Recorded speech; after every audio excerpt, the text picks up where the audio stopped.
Friends ఇక్కడ red colour కనిపిస్తున్న subscribe అనే బటన్ ప్రెస్ చేయండి, ఆ పక్కన వచ్చే బెల్ బటన్ కూడా ప్రెస్ చేయండి. ఇలా చేయడం ద్వారా ఎప్పుడైతే ఏ వీడియో మిస్ కారు. ఈ వీడియోని తప్పకుండా లైక్ చేయండి. ఫ్రెండ్స్ ఈ వీడియో కింద డిస్క్రిప్షన్ లో ఒక న్యూస్ యాప్ లింక్ ఇచ్చాను. యాప్ జస్ట్ 4 MB మాత్రమే ఉంటుంది. ఈ యాప్ ఇన్స్టాల్ చేసుకున్న వెంటనే మీకు 50 రూపీస్ అనేది రావడం జరుగుతుంది. ఈ యాప్ తో మనం నెలకి 5000 వరకు ఎర్న్ చేసే అవకాశం ఉంది. సో తప్పకుండా అందరూ ట్రై చేయండి.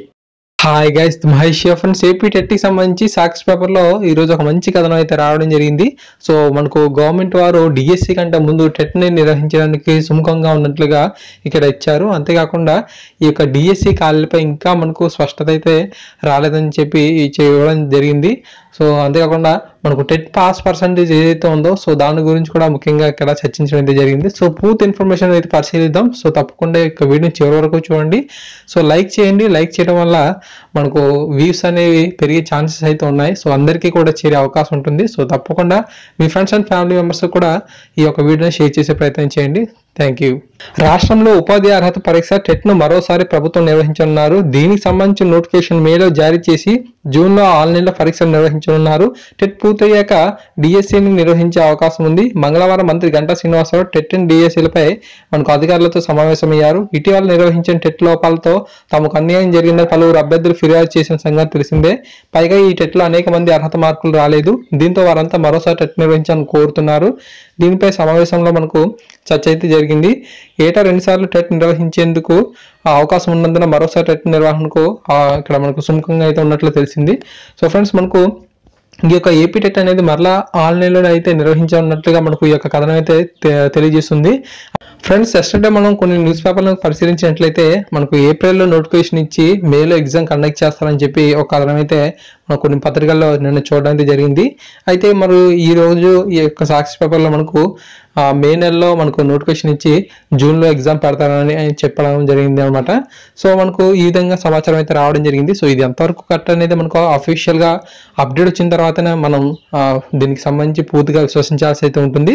సో బట్ ఈ రోజు వచ్చిన ఈ యొక్క ఆర్టికల్ అయితే పూర్తిగా పరిశీలిద్దాం. అండ్ అంతేకాకుండా మనకు అభ్యంతరాల మీద కూడా మనకు ఒక మంచి ఇన్ఫర్మేషన్ అయితే ఇచ్చారు. ఇటీవల నిర్వహించిన టెట్ను 4,14,120 మంది రాయగా 1,94,093 మంది అర్హత సాధించారు. ఈ పరీక్షను ఆన్లైన్లో నిర్వహించడంతో మనకు చాలా మంది ప్రశ్నలు సమాధానాల జంబ్లింగ్ ఇతర కారణాలతో తమకు ఫైనల్ కీ ప్రకారం వచ్చిన మార్కులకు అంతేకాకుండా రిజల్ట్లో వచ్చిన మార్కులకు ఎటువంటి సంబంధం లేదని మనకు చెప్పడం జరిగింది. దాదాపు 20 నుంచి 30 మార్కుల వరకు తేడా అయితే ఉందని చెప్పి చాలా మంది అభ్యర్థులు అయితే వాపోయారు. సో మనకు చాలా మంది ఏంటంటే ఈ యొక్క రెస్పాన్స్ షీట్ కోసం 200 రూపీస్ అనేది పే చేయడం అయితే జరిగింది. సో దాదాపుగా 30,591 మంది వీటిని డౌన్లోడ్ చేసుకున్నారు ఇప్పటి వరకు. వీటిని ఆన్లైన్ ద్వారా మనకు డౌన్లోడ్ చేసుకున్నప్పుడు ఆ యొక్క రెస్పాన్స్ షీట్లో కూడా మనకు మిస్టేక్స్ అయితే కనిపించడం జరిగింది. ఈ యొక్క మిస్టేక్స్ని గవర్నమెంట్ వారికి తెలియజేయడానికి ప్రయత్నించినట్లయితే మనకు అక్కడ అఫీషియల్ వెబ్సైట్లో ఎటువంటి ఇన్ఫర్మేషన్ అయితే లేదు. సో మీరు ఏపీ టెట్ తాలూకు రెస్పాన్స్ షీట్ని మీరు డౌన్లోడ్ చేసుకునేటప్పుడు అక్కడ మనకు ఛాలెంజ్ అనే ఆప్షన్ అయితే ఉండడం అయితే జరిగింది. సో మనకు 15/4/2018 వరకు సమయం అయితే ఇచ్చాడన్నమాట ఆ యొక్క రెస్పాన్స్ షీట్ మీద మనం ఛాలెంజ్ చేయడానికి. కానీ అక్కడ ఏం జరిగిందంటే మనకు అఫీషియల్ వెబ్సైట్లో ఏ విధంగా ఛాలెంజ్ చేయాలి అనేది మనకు ఇప్పటివరకు అక్కడ ఇన్ఫర్మేషన్ అయితే లేదు. మీరు కంప్లైంట్ బాక్స్ని పరిశీలించినట్లయితే మీ యొక్క పర్సనల్ ఇన్ఫర్మేషన్ కానీ 24/2/2018లో మనకు 5 క్వశ్చన్స్ ఎవరికైతే డిస్ప్లే అవ్వలేదో వారు మాత్రమే కంప్లీట్ చేయడానికి అవకాశం ఉంది. కానీ రెస్పాన్స్ షీట్ మీద ఏమైనా సార్ మిస్టేక్స్ ఉంటే ఏ విధంగా వారికి తెలియజేయాలి, గవర్నమెంట్ వారికి ఈ యొక్క ప్రాబ్లమ్ను చెప్పాలి అనే దాని మీద ఎటువంటి ఇన్ఫర్మేషన్ అనేది మనకు అఫీషియల్ వెబ్సైట్లో లేదనమాట. సో ఆ విధంగా చేయడం తప్పే కదా. సో దానికి సంబంధించి కూడా మనకు మంచి ఇన్ఫర్మేషన్ ఇక్కడ ఇచ్చారు. సో అంతేకాకుండా మనకు 24/2/2018 మనకు కంప్యూటర్లో ఎవరికైతే మనకు క్వశ్చన్స్ అయితే డిస్ప్లే అవ్వలేదో వారికి యాడ్ స్కోర్ కలపాలా లేదా అనే దాని మీద ఇంకా ప్రభుత్వం అయితే తర్జన భర్జన పడుతుంది. సో ఒకవేళ కనుక 5 మార్క్స్ కనుక యాడ్ చేసినట్లయితే మిగతా అభ్యర్థులందరూ వచ్చి వీళ్ళు కోర్టుకు వెళ్ళే అవకాశాలు అయితే ఉన్నాయని చెప్పి ఇక్కడ మనకు ఇన్ఫర్మేషన్ అయితే ఇవ్వడం జరిగింది. సో దానికి సంబంధించి కూడా మనకు స్పష్టమైన సమాచారం రావాలి. సో ఇలా డిస్ప్లే కాని వారికి 5 క్వశ్చన్స్కి మార్క్స్ అనేవి యాడ్ చేసేయాలా లేదా అనే దాని మీద ఇంకొక 1 రోజుల్లో సమాచారం అనేది ఇస్తామని చెప్పడం జరిగింది. ఆ తర్వాత మనకు ఈ యొక్క టెట్ నోటిఫికేషన్ అనేది రిలీజ్ చేస్తామని కూడా ఇన్ఫర్మేషన్ అయితే ఇవ్వడం జరిగింది అన్నమాట. ఫ్రెండ్స్ నెక్స్ట్ మనకు డిఎస్సి ఖాళీలపై మనకు ఒక వివరణ అయితే ఇచ్చారు. డిఎస్సి పోస్టులపై ప్రభుత్వానికి నివేదిక పంపినా ఇప్పటి వరకు స్పష్టత రాలేదు. రాష్ట్రంలో మనకు 14,494 ఖాళీలు ఉన్నట్లుగా మనకు ఇక్కడ చూపించడం జరిగింది. అయితే మనకు ఈ యొక్క ఖాళీలను ఒక్క డిఎస్సి ద్వారా కాకుండా 2 డిఎస్సీలను కండక్ట్ చేసి సో వాటి ద్వారా ఇక ఖాళీని భర్తీ చేయాలి అనే ఆలోచన ప్రభుత్వం ఉన్నట్లుగా తెలుస్తుంది. సో వీలుంటే మనకు 2వ టెట్ నోటిఫికేషన్ కన్నా ముందుగా డిఎస్సి ఖాళీల గురించి ఒక వివరణ కనుక వచ్చినట్లయితే చూసినట్లయితే మనకు డిఎస్సి నోటిఫికేషన్ ఇచ్చే అవకాశం ఉందని చెప్పడం జరిగింది. లేదంటే 2 టెట్ నోటిఫికేషన్ తర్వాతే మేము డిఎస్సి కండక్ట్ చేస్తాము అని చెప్పినట్లయితే మనకు సెప్టెంబర్లో అయితే అక్టోబర్లో డిఎస్సి నోటిఫికేషన్ అయితే వచ్చే అవకాశం ఉందని చెప్పడం జరిగింది అనమాట. సో ఉంటే మనకు డిఎస్సి నోటిఫికేషన్ అనేది రిలీజ్ అయ్యే అవకాశం ఉంది ఇప్పుడు. లేదంటే 2 టెట్ను నిర్వహించిన తర్వాతే సెప్టెంబర్ లేదా అక్టోబర్లో డిఎస్సి అనేది కండక్ట్ చేసే అవకాశం ఉన్నట్టుగా మనకు ఇక్కడ వివరణ అయితే ఇవ్వడం జరిగింది. పోస్టుల భర్తీ గురించి కూడా మనకు ఒక చిన్న ఇన్ఫర్మేషన్ అయితే ఇచ్చారు. పోస్టుల భర్తీని వాయిదా వేసేందుకే మరొకసారి టెట్ అనేది నిర్వహించడానికి సుముఖం చూపిస్తున్నారని చెప్పి ఒక కథనం అయితే ఇచ్చారు. సో టెట్లో గందరగోళాలు రేకెత్తించేలా చేయడం, మళ్ళీ దాన్ని నిర్వహించాలని నిర్ణయించడానికి పరిశీలించినట్లయితే టీచర్ పోస్టుల భర్తీని సాధ్యమైనంత వరకు జాప్యం చేసేందుకే అనే అభిప్రాయాలు నిరుద్యోగుల నుంచి వస్తున్నాయి. ఏటా డిఎస్సి ప్రకటిస్తామని అధికారంలోకి వచ్చినప్పటి నుంచి ప్రభుత్వం చెబుతున్న విషయం తెలిసిందే. 4 ఏళ్లలో ఇప్పటివరకు డిఎస్సిని నిర్వహించలేదు. సో మనకు 2017లో 3 పర్యాయాలు డిఎస్సి నోటిఫికేషన్ ఇస్తున్నట్లుగా మనకు చాలాసార్లు ప్రకటించడం జరిగింది. గతేడాది డిసెంబర్లో ఉపాధ్యాయ అర్హత పరీక్షను, అంతేకాకుండా డిఎస్సి నోటిఫికేషన్ సంబంధించి కొన్ని డేట్స్ అయితే ఇచ్చారు. బట్ ఈ యొక్క నోటిఫికేషన్ అనేది మనకు చూసినట్లయితే ఏపీ టెట్ నోటిఫికేషన్ అనేది మనకు 2017 డిసెంబర్ 14న ఇవ్వడం అయితే జరిగింది. రేపు నోటిఫికేషన్ డిఎస్సి సంబంధించి ఇస్తామని చెప్పి ఇప్పటివరకు మనకు ఎటువంటి అప్డేట్ అనేది మనకి ఇవ్వలేదన్నమాట. సో ఇలా ప్రతిసారి మనకు రేపు ఇస్తాము, ఎల్లుండి ఇస్తామని చెప్పి నోటిఫికేషన్ సంబంధించి ఇన్ఫర్మేషన్ ఇవ్వడం, అంతేకాకుండా అభ్యర్థులను గందరగోళానికి గురి చేయడమే మనకు ప్రభుత్వం చేస్తుంది అన్నట్టుగా మనకు ఒక ఆర్టికల్ అయితే ఇవ్వడం జరిగింది. సో ఫ్రెండ్స్, ఈ విధంగా మనకు ఇన్ఫర్మేషన్ అయితే ఉంది. సో ఫ్రెండ్స్, అంతేకాకుండా మనకు ఈ యొక్క ఏపీటెట్ తాలూకు పాస్ స్కోర్ ఏదైతే ఉందో సో దాని గురించి కూడా ఇక్కడ ఎక్కువగా చర్చించారు. సో టెట్లో మనకు 60% నిబంధనగా పాస్ స్కోర్ ఉంటే ప్రొఫెసర్ పోస్ట్కు కేవలం 40% మాత్రమే ఇక పోస్ట్ గురించి మనకు ఉండడానికి జరిగిందని చెప్పడం జరిగింది. సో పొంతన నిబంధనలతో టీచర్ అభ్యర్థులు గగ్గోలు పెడుతున్నట్లుగా మనకు ఇక్కడ ఇన్ఫర్మేషన్ ఇచ్చారు. సో పూర్తి ఇన్ఫర్మేషన్ దీన్ని కూడా పరిశీలిద్దాం. రాష్ట్రంలో ప్రొఫెసర్ పోస్ట్ కన్నా టీచర్ పోస్ట్ సాధించడమే చాలా కష్టంగా మారింది. ప్రభుత్వం విధిస్తున్న నిబంధనలు పరిశీలిస్తే ఈ టీచర్ అభ్యర్థుల పట్ల ప్రభుత్వం అనుసరిస్తున్న తీరు స్పష్టమవుతుంది. ప్రస్తుతం రాష్ట్రంలో ఉపాధ్యాయ అర్హత పరీక్షను నిర్వహించి ఫలితాలు కూడా విడుదల చేశారు. టెట్ మార్కులు డిఎస్సీలో 20% వెయిటేజ్ అయితే ఉంటుంది. డిఎస్సీలో అభ్యర్థులు మళ్ళీ ఆన్లైన్లో పరీక్షలు రాసి అర్హత మార్కులు సాధించాలి. అందులో మెరిట్ సాధించిన వారికి మాత్రమే ఉపాధ్యాయ పోస్టులు దక్కుతాయి. మరోపక్క యూనివర్సిటీలోని అసిస్టెంట్ ప్రొఫెసర్ పోస్టులకు ఏప్రిల్ 9 నుంచి 13 వరకు ఆన్లైన్లో రాత పరీక్షను ఏపీపీఎస్సీ ఏర్పాటు చేస్తుంది. ఇందులో నిర్ణీత మార్కులు సాధించిన వారికి ఆయా యూనివర్సిటీలో మనకు ఇంటర్వ్యూలు అయితే నిర్వహిస్తారు. ఆ తర్వాత అసిస్టెంట్ ప్రొఫెసర్ పోస్టులకు ఎంపిక చేస్తారు. ఇంతవరకు బాగానే ఉన్న ఎలిమెంటరీ స్కూల్ టీచర్ పోస్టులు రాసే టెట్ అభ్యర్థులకు అసిస్టెంట్ ప్రొఫెసర్ టెస్ట్ పోస్టుకు రాసే వర్సిటీ అభ్యర్థులకు అర్హత మార్కులు నిర్ణయించడం అనేది మనకు హాస్యాస్పదంగా మారింది.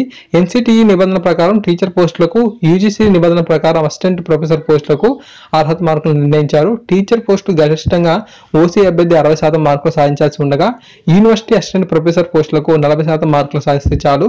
కింది స్థాయి పోస్టుకు అత్యధిక అర్హత మార్కులు పెట్టి పై స్థాయి పోస్టులకు అతి తక్కువ అర్హత మార్కులు పెట్టారు. పైగా వర్సిటీ పోస్టులు ఏపీపీఎస్సీ పరీక్ష అనంతరం ఇంటర్వ్యూ ద్వారా కూడా నేరుగా కేటాయింపు అనేది జరుగుతుంది. సో ఈ విధంగా మనకు ఒక అసిస్టెంట్ ప్రొఫెసర్ పోస్ట్కి చూసినట్లయితే ఓసీ క్యాండిడేట్స్కి 40% అనేది అర్హత స్కోర్గా ఉంది. అంతేకాకుండా మనకు ఏపీటెట్ని కనుక పరిశీలించినట్లయితే ఇది మనకు డైరెక్ట్గా రిక్రూట్మెంట్ కూడా కాదు. సో జస్ట్ మనకు ఒక టెట్ ఎగ్జామ్ అనమాట. సో డిఎస్సీలో కేవలం దీనికి 20% మాత్రమే వెయిటేజ్ అనేది ఉంటుంది. సో ఇటువంటి ఎగ్జామ్కి మనకు ఓసీ క్యాండిడేట్స్కి 60%, బీసీ క్యాండిడేట్స్కి మనకు 50% అనేది ఇవ్వడం అయితే జరిగింది. సో ఇదంతా హాస్యాస్పదంగా ఉన్నట్టుగా మనకు చెప్పడం అయితే జరిగింది. అవును కదా మరి. సో ఏపీపీఎస్ మనకు ఈ యొక్క కేటగిరీస్ వైజ్గా టెట్కి అంతేకాకుండా అసిస్టెంట్ ప్రొఫెసర్ పోస్ట్కి ఉన్న పర్సెంటేజ్ చూద్దాము. సో ఓసీ వారు అయితే టెట్లో మనకు 60% స్కోర్ అయితే సాధించాల్సి ఉంటుంది. అదే కనుక మనకు అసిస్టెంట్ ప్రొఫెసర్ టెస్ట్కి అయితే మనకు కేవలం 40% ఉంటే సరిపోతుంది. బీసీ వారికి టెట్లో 50%, అసిస్టెంట్ ప్రొఫెసర్ టెస్ట్కి 35%, ఎస్సీ వారికి 40%, అసిస్టెంట్ ప్రొఫెసర్ టెస్ట్కి అయితే 30% చొప్పున ఈ విధంగా మనకు పర్సంటేజెస్ మధ్య డిఫరెన్స్ అనేది మీరు చూడొచ్చు. సో డైరెక్ట్గా మనకు అసిస్టెంట్ ప్రొఫెసర్ టెస్ట్కి ఏపీపీఎస్సీ కండక్ట్ చేసినట్లయితే మనకు జస్ట్ 40% ఉంది. సో పాఠశాల విద్యాశాఖ మనకు కండక్ట్ చేసిన ఈ యొక్క టెట్ ఎగ్జామ్కి మాత్రం 60% అనేది విధించడం అనేది ఎంత హాస్యాస్పదం ఒక్కసారి మీరు పరిశీలించవచ్చు. సో ఈ విధంగా ఈ యొక్క టెట్కి సంబంధించి కూడా ఇన్ఫర్మేషన్ అయితే రావడం జరిగింది. సో ఈ కథనాన్ని కనుక మనం పూర్తిగా పరిశీలించినట్లయితే మరలా మనకు ఈ యొక్క వచ్చే నెలలో టెట్ నోటిఫికేషన్ అయితే రిలీజ్ అవ్వచ్చు, జూన్లో ఎగ్జామ్ అనేది కండక్ట్ చేయొచ్చు అని చెప్పారు. ఒకవేళ కనుక ప్రభుత్వం కనుక ఈ యొక్క డిఎస్సి ఈ యొక్క ఖాళీల మీద సగం వాటిని భర్తీ చేయాలని కనుక ముందుగా ఆశించినట్లయితే డిఎస్సి నోటిఫికేషన్ అనేది వీలైనంత త్వరగా వచ్చేసే అవకాశం ఉన్నట్లుగా కూడా చెప్పడం అయితే జరిగింది. ఓకేనా ఫ్రెండ్స్ ఏపీ డేట్ మరలా కనుక కండక్ట్ చేసినట్లయితే సో దయచేసి ఎవరైనా సరే అభ్యర్థులు సో నోటిఫికేషన్ వచ్చిన తర్వాత ప్రభుత్వానికి పాస్ పర్సెంటేజ్ ఏదైతే ఉందో సో దాన్ని తగ్గించమని నోటిఫికేషన్ రిలీజ్ అయిన తర్వాత చెప్పే కన్నా సో ఇప్పటికే మనకు నోటిఫికేషన్ ఒకవేళ కనుక రిలీజ్ అయినట్లయితే ఈ పాస్ పర్సెంటేజ్ ఏదైతే ఉందో సో దాన్ని కనీసం ఒక 5% ఎంతో తగ్గించమని చెప్పినట్లయితే చాలా బాగుంటుంది. సో నోటిఫికేషన్ వచ్చిన తర్వాత ఎగ్జామ్ రాసిన తర్వాత తగ్గించమంటే అది మనకు సాధ్యమైనంత పని అయితే కాదు అనమాట. సో ఇటువంటి నోటిఫికేషన్ రిలీజ్ అయ్యేటప్పుడే మనకు ప్రభుత్వానికి విజ్ఞప్తి అయితే పంపించినట్లయితే సో వారు దాన్ని పరిశీలించి నిర్ణయం అనేది తీసుకునే అవకాశాలు అయితే ఉంటాయి. సో అంతేకాకుండా మనకు ఏపీ టెట్ ఎగ్జామ్ అనేది మళ్ళీ కండక్ట్ చేసినా ఆన్లైన్లోనే కండక్ట్ చేసే ఆలోచనలో ఉన్నట్టుగా మనకు తెలుస్తుంది. ఎందుకంటే చాలా వరకు ఎగ్జామ్స్ అనేవి ఆన్లైన్లోనే కండక్ట్ చేస్తున్నారు కాబట్టి సో మళ్ళీ ఇక్కడ మనకు ఆన్లైన్లో కండక్ట్ చేసే అవకాశాలు ఉన్నాయి. సో ప్రభుత్వానికి మీరు ఏం చేస్తారంటే ఈ యొక్క ఏపీ టెట్ తాలూకు ఎగ్జామ్ అనేది ఆన్లైన్లో కాకుండా మనకు ఆఫ్లైన్లోనే అందరికీ ఒకే పేపర్ అనేది ఉండేలాగా కండక్ట్ చేయమని చెప్పి విజ్ఞప్తి అయితే చేసినట్లయితే తప్పకుండా అదే విధంగా చేస్తారు. సో అందరికీ ఒకే పేపర్ ఉంటే ఆ యొక్క పేపర్లో విశ్వసనీయత అయితే ఉంటుంది. లేకపోయినట్లయితే సో ఒక రోజున మనకు చూసినట్లయితే పేపర్ అనేది ఈజీగాను, మరొక రోజు చూసినట్లయితే కష్టంగాను, కొంతమందికి స్కోరింగ్ అనేది యాడ్ అవ్వడం, మరొకరికి స్కోర్ అనేది యాడ్ కాకపోవడం, ఇలాంటి చాలా ప్రాబ్లమ్స్ అనేది ఉండడం అయితే జరుగుతుంది. సో తప్పకుండా మనకు ఆఫ్లైన్ విధానంలో ఉన్నట్లయితే ఒకే పేపర్ ఉంటుంది. సో అందరూ కూడా ఒకేసారి అటెంప్ట్ అయితే చేస్తారు. యాడ్ స్కోర్ అనేది కలిస్తే అందరికి ఒకేసారి కలుస్తాయి, కాకపోతే ఎటువంటి ప్రాబ్లం అయితే ఉండదు. సో ఈ విధమైన ఇన్ఫర్మేషన్ అయితే పరిశీలించండి. సో తప్పకుండా ఈ యొక్క న్యూస్ అయితే మీకు నచ్చింది అనుకుంటున్నాను. ఛానల్ సబ్స్క్రైబ్ చేసుకుంటే ఇలాంటి ఇన్ఫర్మేషన్ పొందారు. ఏమైనా డౌట్స్ ఉంటే కింద కామెంట్ సెక్షన్లో తెలియజేయండి. So thank you guys, thanks for watching this video. తప్పకుండా వీడియో నచ్చితే లైక్ చేసి మీ ప్రతి ఫ్రెండ్కి షేర్ చేసే ప్రయత్నం చేయండి. ఎటువంటి అప్డేట్స్ కనుక ఈ యొక్క టెట్కి సంబంధించి డిఎస్సి సంబంధించి వచ్చినా అందరికంటే ముందుగా మీకు అందించే ప్రయత్నం చేస్తాను. Thank you guys, thanks for watching this video.